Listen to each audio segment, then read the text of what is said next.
다큐멘터리 역사를 찾아서 제226편 풍우나 궁예의 야망과 도전.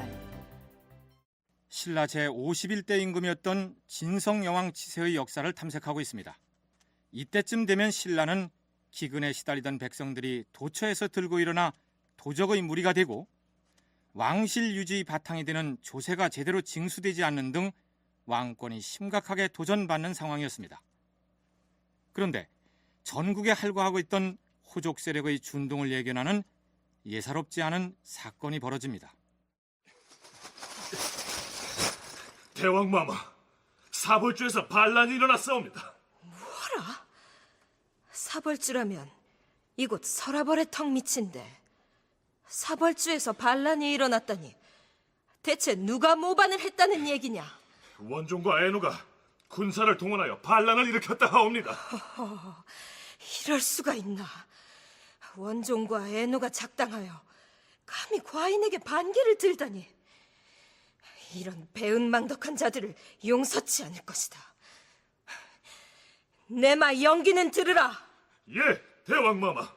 그대는 지금 당장 군사를 몰고 출동하여 반역을 주도한 두 수괴의 목을 베어오도록 하라. 알겠느냐? 예, 대왕마마. 진성여왕 3년, 국내 여러 주와 군에서 납세를 하지 않아 창고가 비고 국가 재정이 어려워지자 왕이 사신을 파견하여 독촉하였다. 이로 인하여 도처에서 도적이 봉기하였다. 이때 원종, 애노 등이 사벌주에 운거하여 반란을 일으켰다. 왕이 내마 연기에게 명령하여 그들을 체포하게 하였다. 신라 말기에 이르면 수많은 반란 사건이 발생합니다. 그러나 진성여왕 치세의 원종과 애노가 주동이 돼서 일으킨 이 반란 사건은 여느 사건과는 그 의미가 달랐다는 것이 학자들의 분석입니다. 동국대 윤선태 교수는 우선 반란이 일어난 곳이 사벌주, 즉 지금의 상주였다는 사실을 주목할 필요가 있다고 얘기합니다.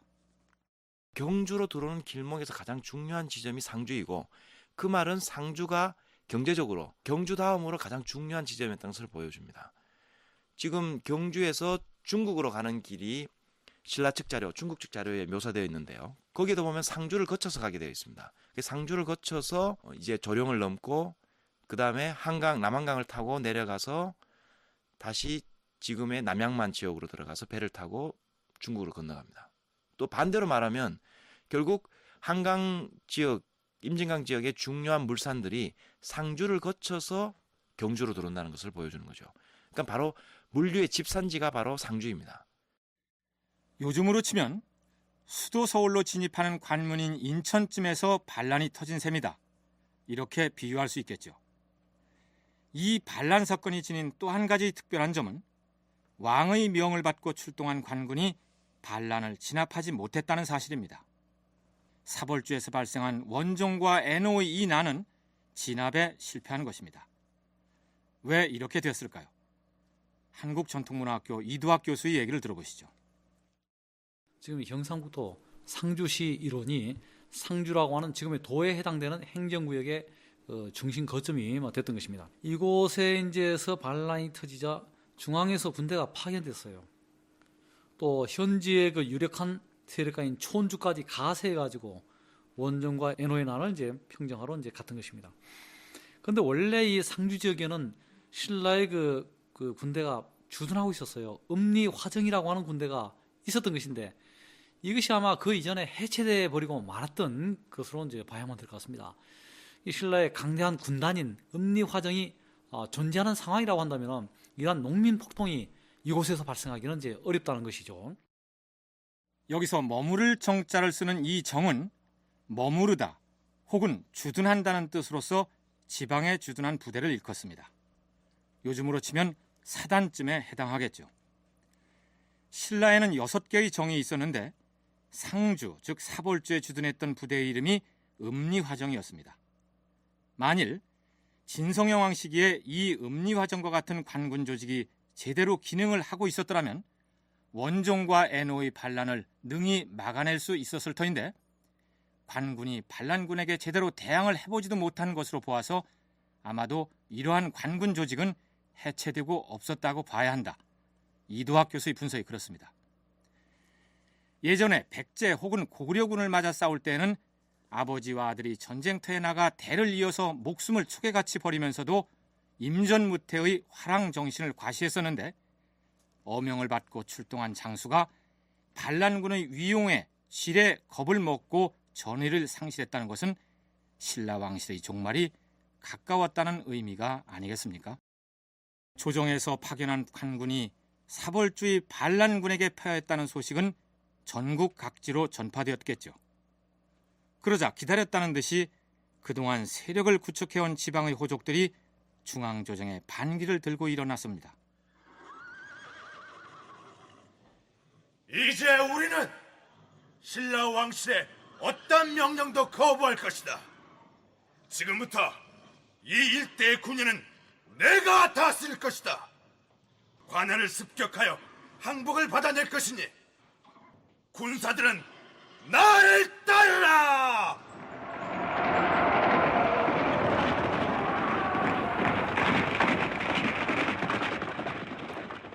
사벌주의 반란 사건이 도화선이 되어서 다른 지역에서도 농민 반란이 들불처럼 일어납니다. 삼국사계에는 사방에서 도적의 무리가 봉기하였다라고 적고 있습니다. 신라 조정의 입장에서는 왕실을 거역하고 봉기한 모든 세력이 도적이 되었겠죠. 그러나 그냥 도적대라고 치부하기에는 대단히 큰 규모의 호족 세력들이 도처에서 그 위세를 과시하고 있었습니다. 그렇다면 당시 지방에서는 어떤 군벌들이 독립적인 세력을 구축하고 있었는지 이도학 교수로부터 들어보기로 할까요?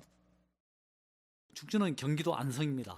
이 죽주 지역의 기원이라고 하는 사람이 한반도 중부 지역에서 기세를 올리고 있었습니다. 그리고 이제 북원은 지금의 강원도 원주 지역입니다. 이 원주 땅에서는 양길이라고 하는 사람이 또 독립해가지고 기치를 크게 들어 올리고 있었습니다.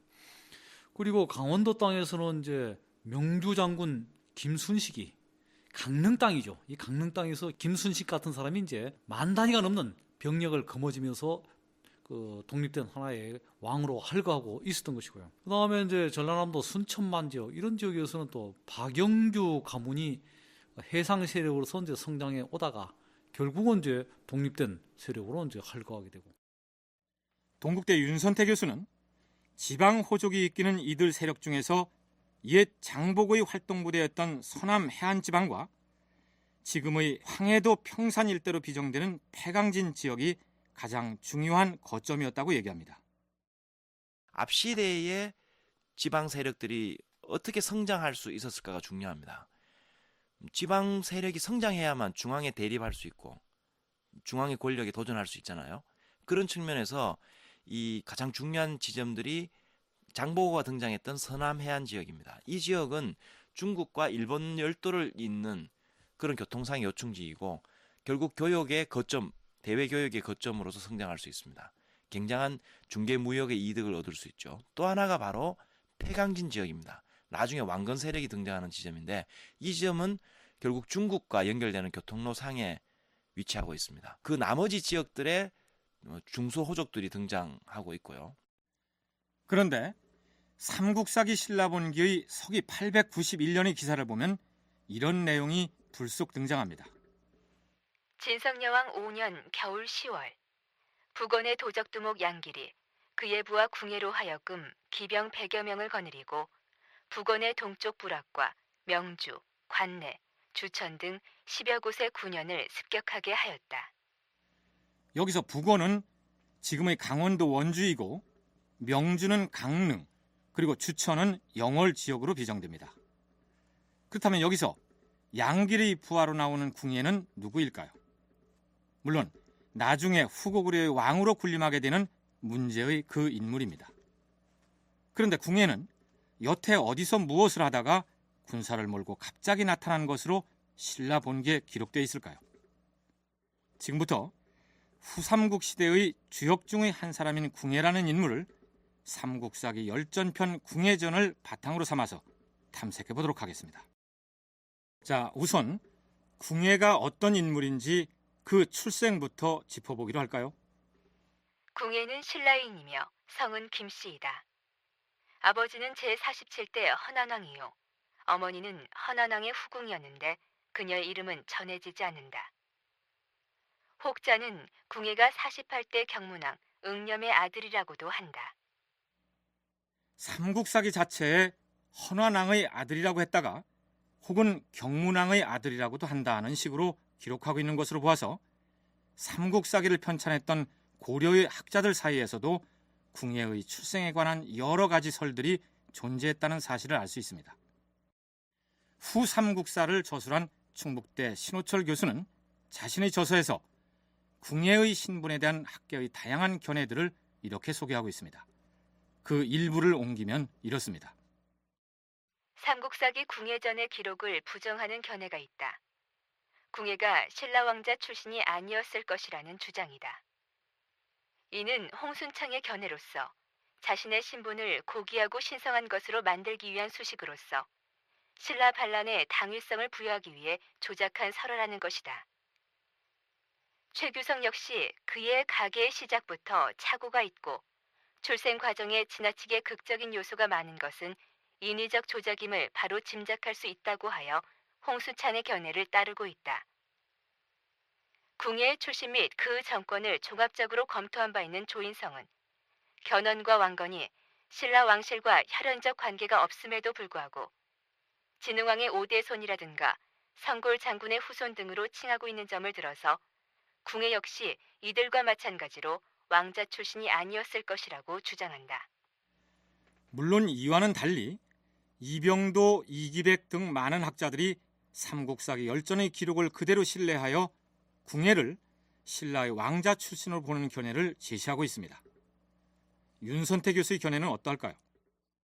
견훤 집안은 후대의 아마 견훤의 후손으로 생각되는 이재라는 사람의 집안의 기록이 있습니다. 그걸 상문유사에 인용하고 있는데요. 거기 보면은 진흥왕의 후손으로 적혀져 있습니다. 아주 멀리에 있는 왕을 연결시켜서 설명하는 거죠. 이것은 거짓말을 포장할 때 가장 일반적으로 많이 쓰는 겁니다. 그러니까 멀리 있으면 차라리 추적하기가 굉장히 어렵잖아요.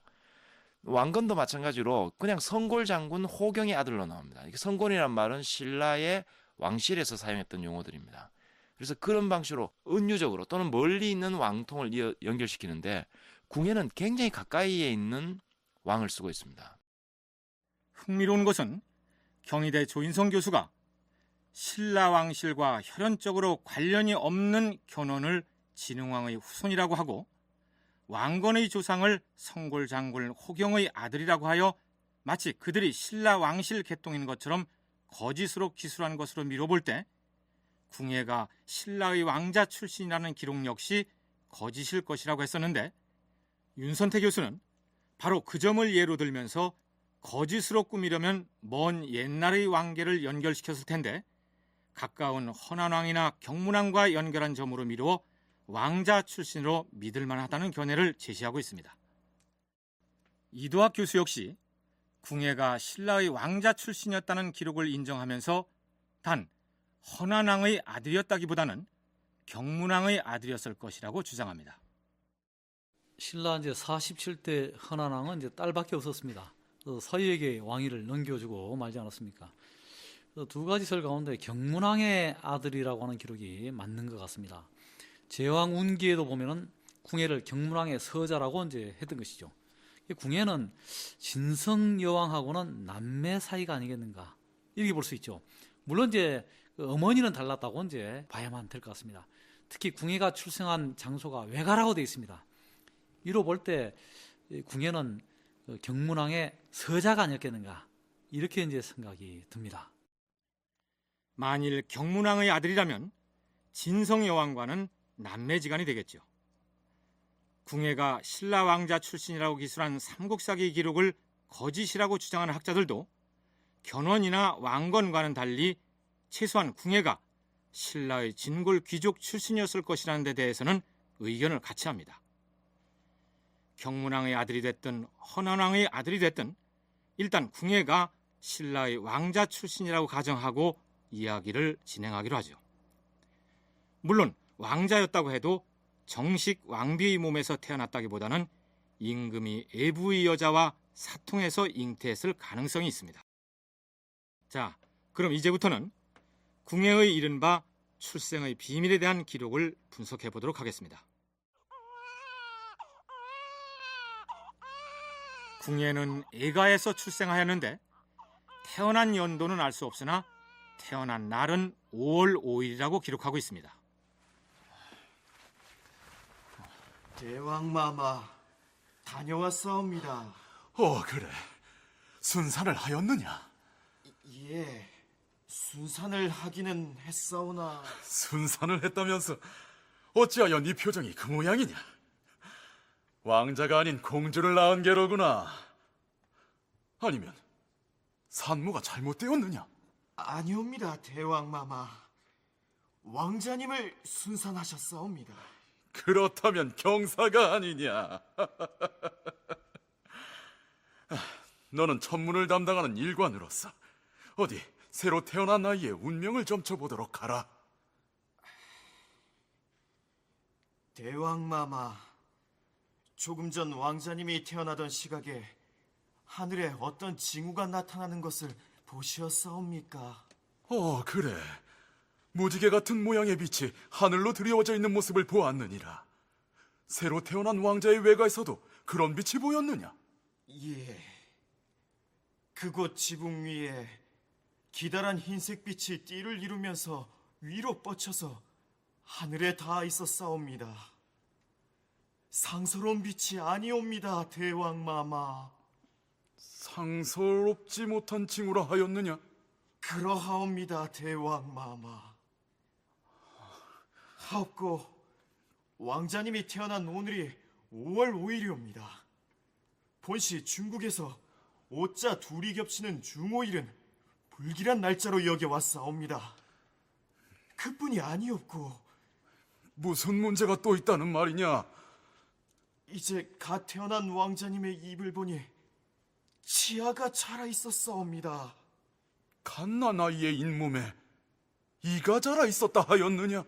예, 대왕마마. 왕자를 얻어 기뻐했건만 어찌 이런 일이 있다는 말이냐? 그래서 어찌 했으면 좋겠느냐? 그 아이가 자라면 장차 나라에 이롭지 못할 것이옵니다.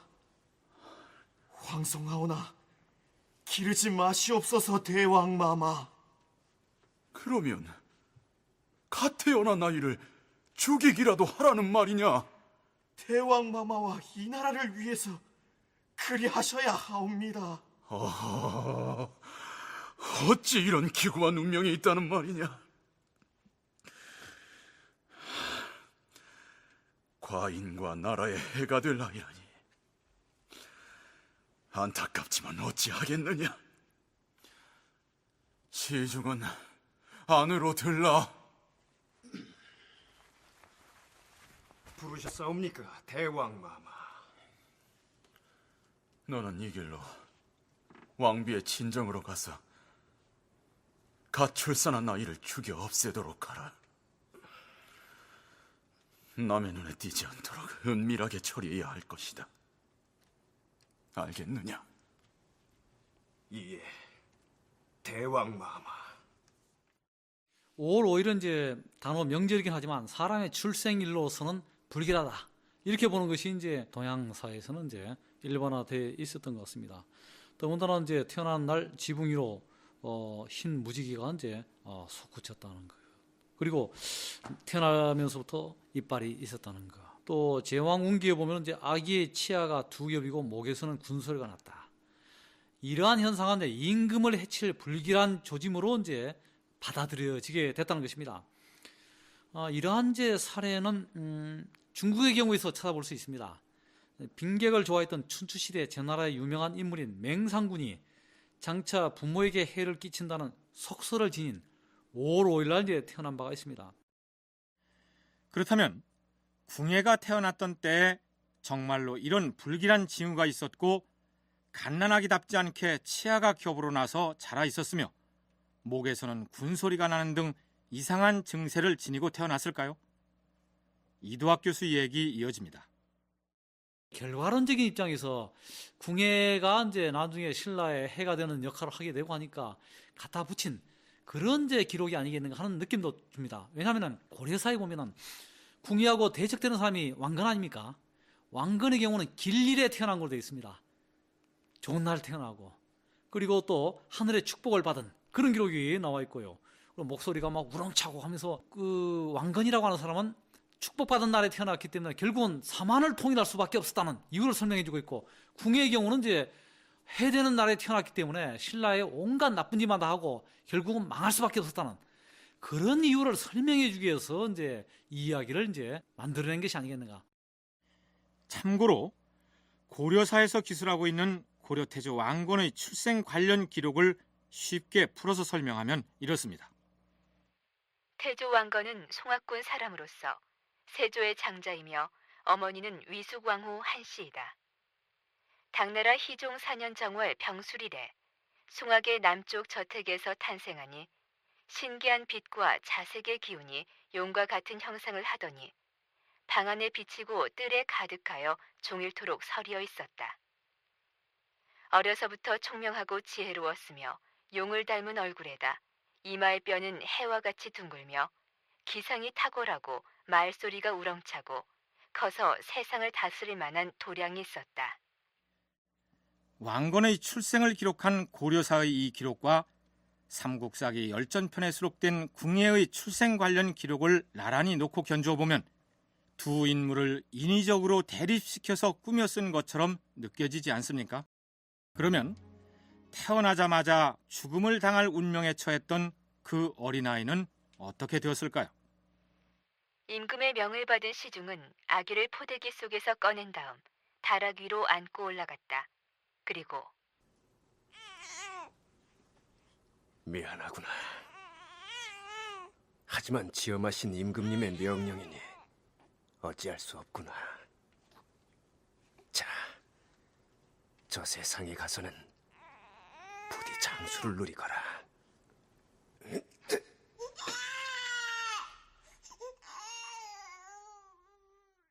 시중은 아기를 다락 밑으로 내던졌다. 그런데 아이에게 젖을 먹이던 종이 다락 밑에 숨어있다 그 아이를 몰래 받아 안았는데 잘못하여 손가락으로 아기의 눈을 찔렀다. 이리하여 그 아이는 한쪽 눈이 멀게 된 것이다. 왕자님, 아니 됩니다. 울지 마세요. 왕자님이 죽지 않고 살아있는 걸 알면 우리 둘 다 죽습니다. 아유, 안 되겠다. 왕자님을 업고 얼른 여길 빠져나가야 돼. 젖종이 아기를 안고 도망하여 숨어서 고생스럽게 양육하였다. 여기서 아기를 죽음 직전에 구출했던 사람을 삼국사기에서는 젖을 먹이는 종이라는 뜻의 유비로 적고 있습니다. 의미가 약간 차이가 있겠지만 오늘날의 유머로 해석하면 될 것 같습니다. 그런데 이야기 짜임새가 어디서 많이 들어본 것 같지 않습니까? 버려진 아기라고 그러는데요. 신화에서는 굉장히 중요한 모티프입니다. 그러니까 이런 모티브는 어디서 나오냐 하면은 첫째는 당시에 아이가 태어나서 많이 죽습니다. 그래서 일제시대 때 자료에 보면은 30년대에도 이런 풍습이 있었는데요. 아이가 태어나면은 강주리에 담아서 어머니로부터 격리시켜서 동쪽의 창가에 갔다가 다시 엄마에게 주는 그런 어떤 일종의 아이를 버렸다가 다시 데려오는 이야기가 있습니다. 이거는 뭐냐 하면 아이를 버린다는 말은 아이를 죽인다는 말입니다. 주몽신화에도 보면 아이를 버리죠. 아이를 마구간에 버리는데 말들이 보호해주고 산에 버렸는데 새들이 보호해주고 결국 이 아이는 버려졌지만 다시 돌아오는 거죠. 신화에 등장하는 버려진 아기는 절대로 죽는 경우가 없습니다. 대체로 미천한 신분의 사람이나 혹은 동물에 의해 거두어져서 성장한 다음에는 자신을 버린 사람에 대해서 복수를 한다는 것이 일반적인 유형입니다. 윤선태 교수는 궁예가 왕족이었음에도 불구하고 왕실에서 추방당했고 한쪽 눈을 볼 수 없는 애꾸라는 점 때문에 이러한 설화가 만들어진 것이 아닌가 이렇게 추론합니다.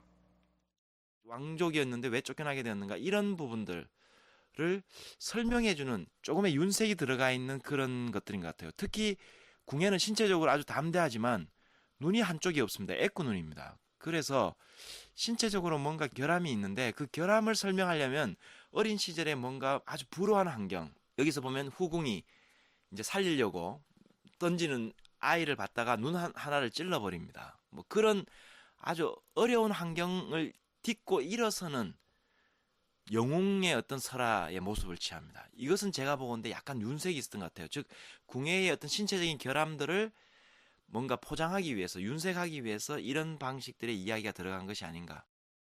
구사일생으로 목숨을 건진 궁예는 그 뒤에 어떻게 되었을까요? 자, 어디 내 주먹 맛을 보아라. 나를 예쁘리라고 놀리는 놈들은 절대 가만두지 않을 테다.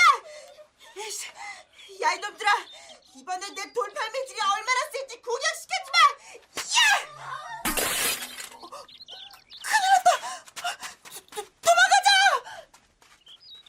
행동이 부잡스러웠던 궁예는 나이가 10여 세가 되어도 장난을 그만두지 않았다. 그러자 어느 날 유모가 그를 불러놓고 말했다. 네 이놈, 오늘 또다시 말썽을 피웠더구나. 나를 애꾸라고 놀리는 놈들을 혼내준 것뿐입니다. 그럼 돌팔매 던져서 장독을 깬 것은 또 뭐라고 변명할 것이냐?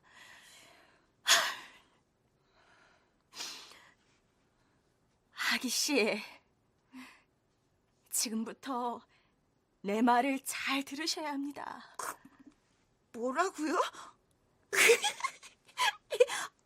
아니, 어머니께서 어찌하여 새삼스럽게 저를 아기씨라고. 내 말을 잘 들으세요. 나는 아기씨의 친어미가 아닙니다. 아니, 무슨 말씀을 하시는 거예요?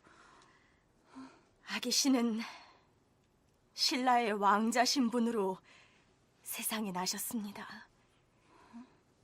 그런데 태어나자마자 나라의 버림을 받은 것입니다. 내가 그것을 차마 외면할 수가 없어서 오늘날까지 친어미인 척하고 몰래 길러온 것입니다. 아기 씨는 이 나라의 왕자이십니다. 제가 정녕 이 나라의 임금의 아들로 태어났는데 바로 그 임금에 의해서 버려졌다는 말입니까? 그렇습니다. 내가 그 사실을 숨기고 몰래 돌봐온 것입니다. 헌데 나이가 10살이 다 되도록 이렇듯 미친 듯이 장난질을 계속하고 계시니 이러다가 남들에게 출생에 얽힌 비밀이 탄로나기라도 하면 우리 둘 다 화를 면치 못할 것입니다. 이를 어찌하면 좋단 말입니까? 어머니, 왜 그런 말을 이제서야 하시는 것입니까?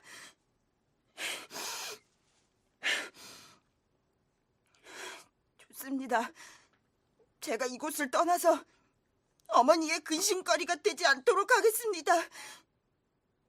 아직 인사 올릴 터이니 절 받으세요. 궁예는 말을 마치고 곧 세달사로 갔다. 지금의 흥교사가 바로 그 절이다. 그는 머리를 깎고 중이 되었다. 궁예가 어린 나이에 불가에 들게 된 과정을 삼국사기는 이상과 같이 설명하고 있습니다. 여기 나오는 세달사는 강원도 영월에 있던 사찰이었습니다. 지금의 영월군 남면 흥월리에 있는 흥월 분교 자리가 바로 세달사가 있던 절터로 알려지고 있습니다. 궁예는 굉장히 불우한 환경 속에서 자랐습니다. 그것을 가장 대표적으로 보여주는 게 바로 절로 들어갔다는 것인데요. 요즘은 버려진 아이들은 고아원으로 가지 않습니까? 그러니까 사회에 버려진 아이들을 구휼할 수 있는 부양하는 어떤 시설들이 자체가 고아원이라는 형태로 존재하고 있습니다.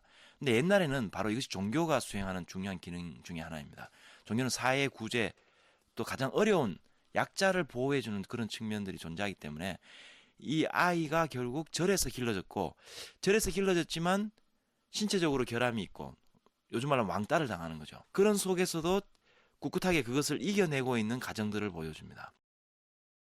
궁예는 물론 달리 의지처가 없어서 사찰로 들어간 셈이었죠. 그러나 윤선태 교수는 궁예가 일찌감치 절로 들어감으로써 지도자로서의 학식과 당시 신라 사회에 대한 문제의식을 취할 수 있게 되었을 것이라고 분석합니다.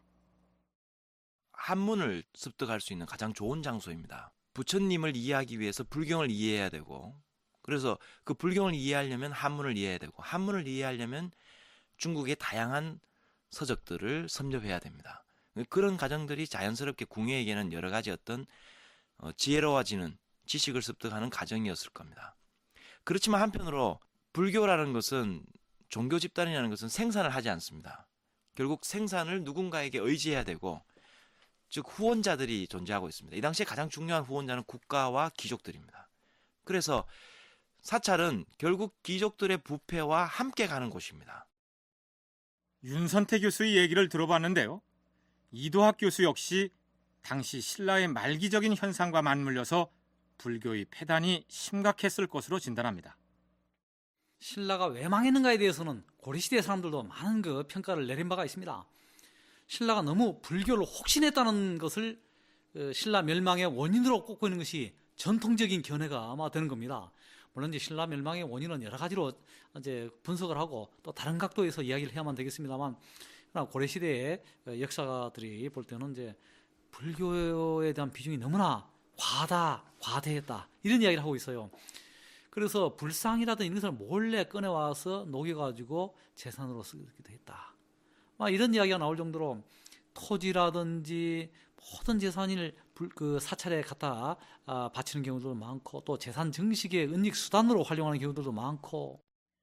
진골 귀족들은 사찰을 자신들의 재산 은닉처로 이용하였고, 사원 세력은 또 소수의 귀족 세력과 결탁한 나머지 피폐한 삶을 고단하게 이어가는 하층민들의 고통은 아예 예면해버리고, 신라 말기의 상황이 이러하였다는 얘기입니다. 그렇다면 세달사라는 절에 출가하여 승려로 몸담고 있었던 궁예는 이런 상황들을 어떻게 바라보았을까요? 궁예가 몸담았던 세달사 역시 당시의 여느 신라 사찰과 크게 다르지 않았겠죠. 궁예는 그곳에서 요즘 우리가 쓰는 속어로 표현하자면 왕따를 당했을 것으로 보입니다. 이렇게 분석하는 근거가 있습니다. 어? 저 친구 궁예 아니야? 저기서 뭘 하는 거지? 아, 저 친구 오늘도 예불에 참여하지는 않고 혼자서 저 언덕 아래 사바 세계를 굽어보면서 미륵 세상을 기원하는 중이라네. 저 친구는 저 법명도 자기 마음대로 지어서 자기 혼자만 부르고 다닌다면서? 선종이라고 하던가? 제 아무리 근사한 법명을 갖다 붙이면 뭘 하나? 누가 불러줘야지. 왜? 나무와 바람과 새들이 불러주고 배고픈 중생들이 불러주겠지.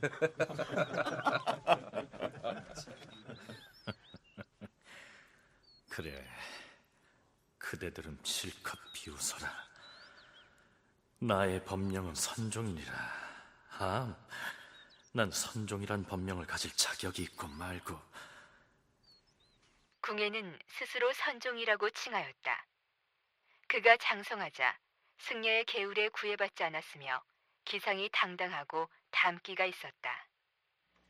궁예가 착할 선자에 마루종자의 선종을 자칭하여 스스로의 법명으로 삼았다는 사실은 주목할 필요가 있습니다. 그보다 앞서서 선종이라는 법명을 사용했던 고승이 있었습니다. 자장율사라는 호칭으로 우리에게 더 친근하게 알려진 승려 자장이 그 인물입니다. 삼국유사에는 일찍이 신라 불교의 계율을 만들었던 자장율사의 행적을 아주 길게 기술하고 있습니다. 그중 일부를 소개하면 이렇습니다. 승려 자장은 김씨인데 본래 진골 소판 무림의 아들이다. 그의 아버지는 높은 벼슬을 거쳤으나 대를 이을 자식이 없었으므로 그만 불교에 귀의하여 천부 관음에게로 가서 자식 하나를 낳기를 축원하면서 만약 사내 자식을 낳는다면 불교계의 대표적 인물로 만들겠다고 하였더니 그 어머니의 꿈에 뜻밖에도 별이 떨어져 품속으로 들어왔다. 그 후 태기가 있어 아이를 낳았는데 석가의 탄신일과 같은 날이었다. 그리하여 이름을 선종이라 하였는데. 그러니까 신라인들이 고승으로 우러르고 있던 자장율사는 희귀하게도 왕족, 즉 진골 귀족 실순이로서 승려가 된 인물이며 석가 어머니와 같은 날에 태어났고 법명이 선종이었다는 얘기입니다. 자장율사는 나중에 임금이 재상의 자리에 앉도록 칙령을 내렸으나 끝내 거절했던 덕망 높은 승려였습니다. 그런데 세달사에서 머리 깎고 승려가 되었던 궁예가 바로 그 자장율사와 같은 법명을 자칭하고 나섰던 것입니다. 이 대목을 어떻게 해석해야 할까요? 이도학, 윤선태 두 교수의 얘기를 차례로 들어보도록 하죠. 자장율사가 선종이었어요. 자장율사는 신라의 그 진골 왕족이었어요. 왕족 신분임에도 불구하고 출가해가지고 이제 승려가 됐던 것이죠. 바로 궁예가 스스로를 생각해 보니까 나도 왕자 출신이고, 그리고 옛날에 자장율사가 선종이라고 하는 법호를 썼던 것과 마찬가지로 왕족 신분으로 내가 승려가 됐기 때문에 나도 선종이라는 법호를 사용할 수 있다. 그리고 자장율사는 굉장히 격이 높은 승려입니다. 훌륭한 스님이에요. 바로 그 같은 이제 격이 높은 자장율사의 그 어떤 그 체취랄까 또는 그 이미지 이런 것을 이제 따오고 싶은 그런 이제 마음에서 선종이라고 하는 법호를 사용하지 않았겠는가. 나중에 부처가 될 인물, 즉 스님으로서 가장 원대한 포부는 결국 깨달은 자, 부처가 되는 것이죠. 그러니까 궁예도 불우한 환경, 또 다른 승려들이 자기를 거듭도 보지 않더라도 자기는 아주 원대한 꿈을 갖고 있었다는 것을 보여주는 거죠. 나는 깨달은 자가 될 거야. 결국 불우한 환경이지만 신체도 좋고 머리도 굉장히 명민하고, 그것이 결국 자기를 자포자기하지 않는 인물이라는 것을 보여주는 겁니다. 궁예는 그런 환경 속에서도 자기를 선종이라고 스스로 칭하면서 나는 결국 성공할 수 있어 라고 하는 끊임없는 자부심으로 자기를 일깨워갔다고 볼 수 있습니다. 이때 이미 궁예는 자기 나름의 신앙적 사상체계를 갖추었던 것으로 보입니다. 훗날 태봉이라는 나라의 왕이 된 궁예는 내가 바로 중생을 구제하러 세상에 내려온 미륵부처이니라. 스스로 미륵부를 자처합니다. 미륵부처가 내려와서 서로 수탈이 없는 세상, 평화로운 세상, 그리고 계층이 없는 이런 이제 세계를 만들 것이다 라고 하는 비전을 이제 제시해 줬던 것이고요. 그런 가운데서 이 궁예는 뒤에 왕이 됐을 때 불경을 새로 만들기까지 했어요. 이 불경의 내용은 이제 알 수는 없어요. 그러나 황탄한 내용이 많았다라고 하는 걸 볼 때 기존의 신라 불교가 가지고 있던 가치관을 송두리째 뒤엎어버리는 그런 내용이었다고 볼 수 있고요. 그러나 농민층들이 열렬하게 지지한 걸 볼 때 농민 측의 이익을 대변하는 그런 내용으로 불교 이념을 재편하려고 하지 않았겠는가. 다시 말해서 궁예는 세달사라는 사찰에서 단순하게 지식을 쌓고 불자로서 수행만 했던 것이 아니라 당시 신라 불교의 여러 폐단들과 신라 사회의 부패 구조를 파악하고 혁명에 가까운 개혁을 꿈꿔왔던 것으로 보입니다. 윤선태 교수는 궁예가 미륵신앙의 사상적 체계를 갖춘 것은 그가 본고지로 삼았던 세달사가 위치한 그 지역의 환경이 영향을 미쳤을 것이라고 풀이합니다. 또 나중에 궁예가 명주 지역, 지금의 강릉 지역으로 들어가는데요. 거기에 순식이라고 하는 장군이 있었습니다. 이 장군의 아버지가 허월이라고 하는 사람인데요. 김순식이 궁예에게 투항할 때 가장 중요한 역할을 한 사람이 바로 허월이라는 사람입니다. 그러니까 이 허월이라는 사람이 강릉 지역 출신이고 또 궁예가 영월의 세달사에 머무르고 있었기 때문에 이 지역의 가장 중요한 종교적 종파는 사굴산파입니다. 사굴산파는 범일이라고 하는 인물이 개창했고 이 시대에는 범일의 제자였던 개청이라는 인물이 주도하고 있었습니다. 그러니까 아마 이런 사람들과 관련되었을 건데 이 사굴산파의 그 중요한 어떤 신앙 형태들 중에 하나가 진표의 미륵신앙과 매우 밀접한 관계를 갖고 있습니다. 전문적인 불교 용어들이 등장하는데요. 그 내용을 일일이 분석할 여유가 없기 때문에 간단히 언급하자면 미륵신앙이란 신라 경덕왕 때의 고승이었던 진표율사가 기틀을 다진 신앙체계입니다.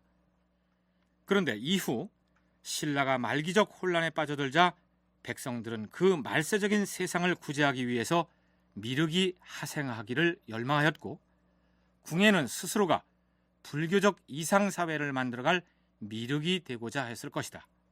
대체로 이런 얘기입니다.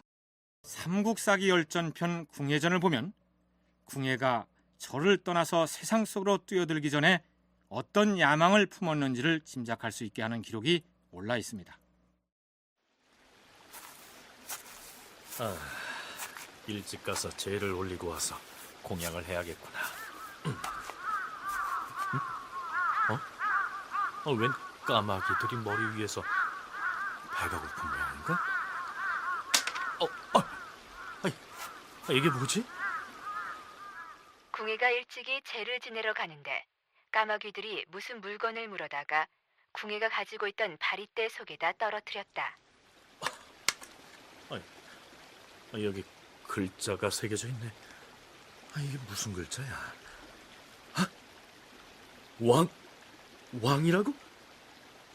내가 임금이 될 것이라고? 거기에 왕이라는 글자가 새겨져 있으므로 궁예는 이를 숨기고 아무에게도 말하지 않았다. 그래, 왕이 될 테야. 나는 무중생을 구제하는 임금이 될 것이라고.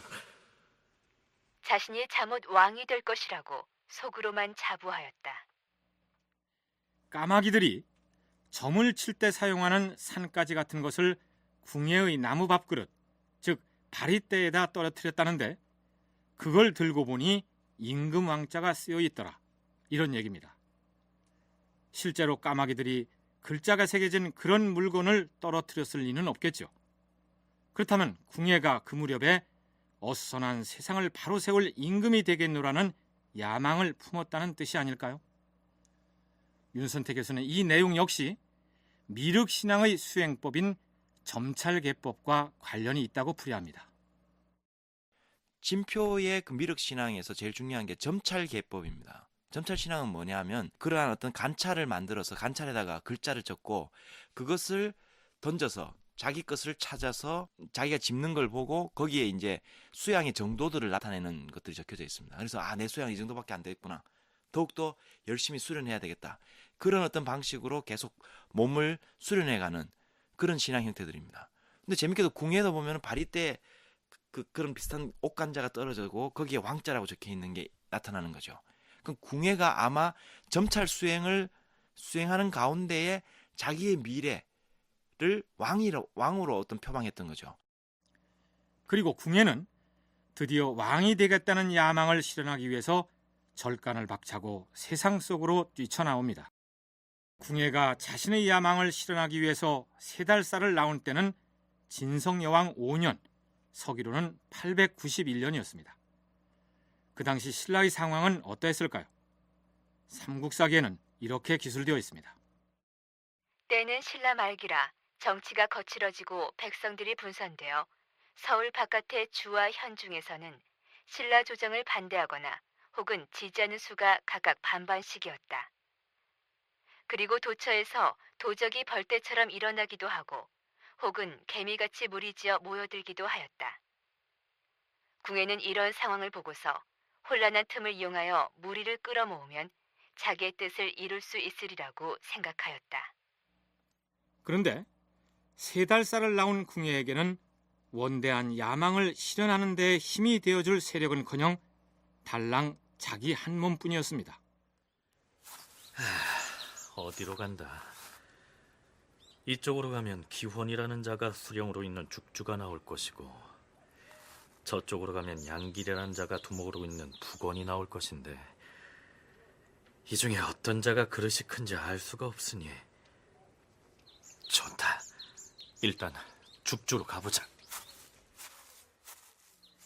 여기서 양길이 세력 근거지로 삼고 있는 곳으로 나오는 북원은 강원도 원주를 일컫고, 기원이라는 자가 우두머리로서 둥지를 틀고 있는 죽주는 혹은 죽산이라고도 하는데 지금의 경기도 안성을 일컫습니다.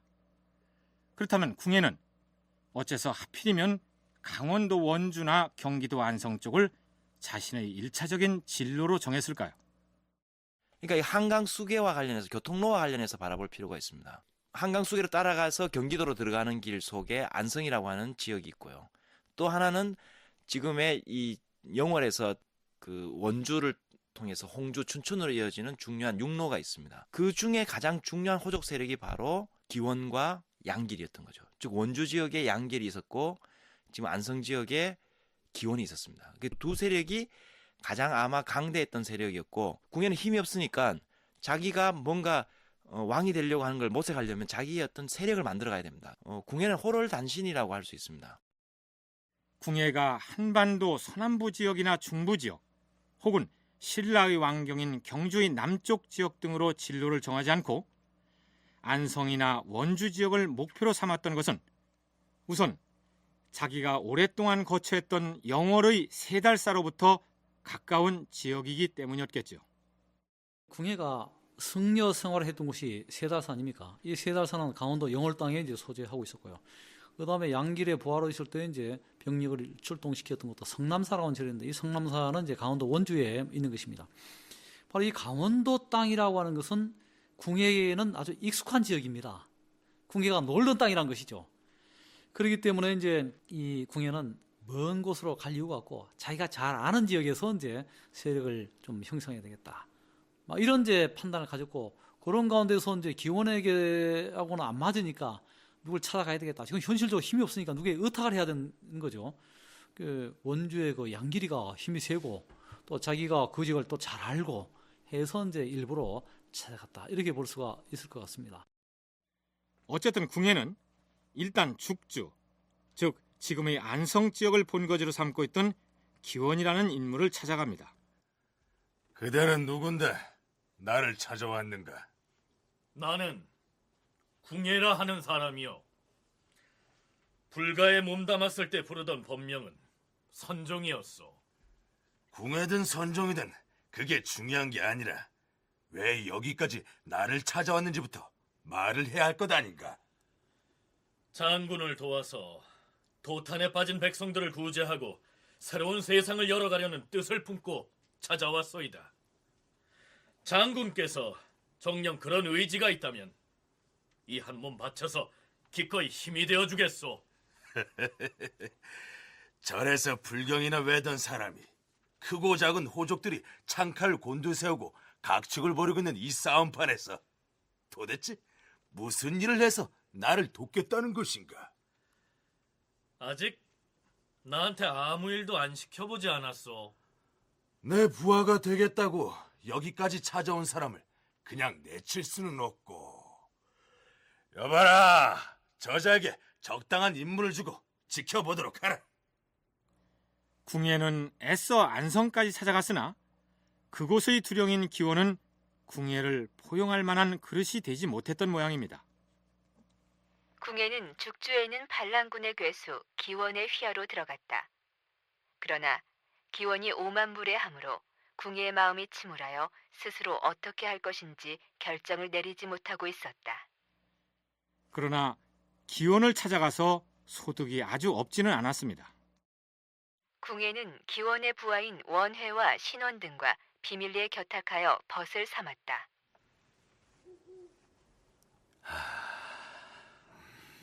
내가 보기에 자네들의 두령인 기원이란 자는 우리가 목숨을 걸고 충성을 바칠 만한 대장부는 아닌 듯하네.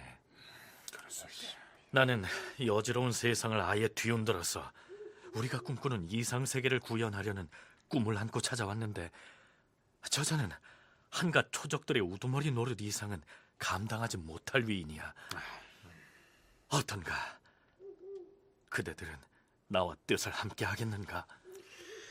얼마 동안 지켜보았는데 궁예 자네가 범상한 인물이 아니라는 사실을 알게 되었네. 우리 셋은 이미 뜻을 함께 하기로 결의하지 않았나? 고맙네 친구들. 자 그럼 내가 하자는 대로 따르겠나? 물론이지. 당연히 따르겠네. 자 그럼 당장에 떠날 채비를 하게. 어디로 가는 것인가? 북원으로 갈 것이네. 아, 그 양길 장군이 있는 북원 말인가? 그렇게 하세.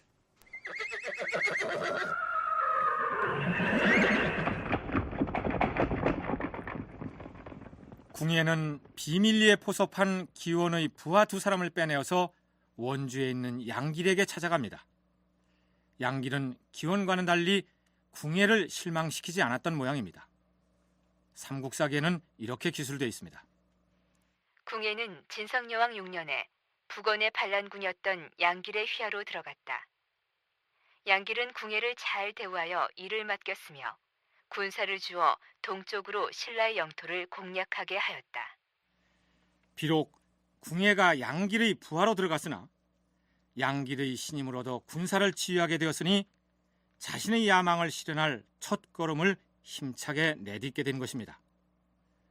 궁예가 자신의 세력을 구축하기 위해서 터를 잡은 그 지역이 옛 고구려 땅으로서 신라 조정에 대한 주민들의 반감이 고조되어 있었다는 점 역시 새로운 나라의 왕이 되고자 했던 궁예에게는 고무적인 일이 아닐 수 없었습니다.